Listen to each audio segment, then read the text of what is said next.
माणुसकी धर्म आहे या देशाचा, फक्त देशासाठी जगा. सर्वांना माझा नमस्कार. सर्वांना स्वातंत्र्य दिनाच्या खूप खूप शुभेच्छा. आज 15 ऑगस्ट स्वातंत्र्य दिन. या दिवशी इंग्रजांच्या गुलामगिरीतून देश मुक्त झाला. स्वातंत्र्य मिळवून देणाऱ्या शूरवीरांना माझा सलाम. स्वातंत्र्य मिळाले पण देश समृद्ध होणे ही आपली जबाबदारी आहे. आपण देशाचे चांगले नागरिक होऊया. ते कसे? तर तोटे अन्याय होत असेल तर आवाज उठवूया.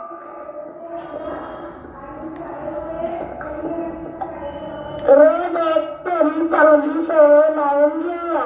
जेथे मदत हवी असेल तर ती करूया. सगळीकडे स्वच्छता ठेवूया. आपण भारत देशाला जगातील एक स्वच्छ व सुंदर देश बनवण्याची प्रतिज्ञा करूया. जय हिंद, जय भारत.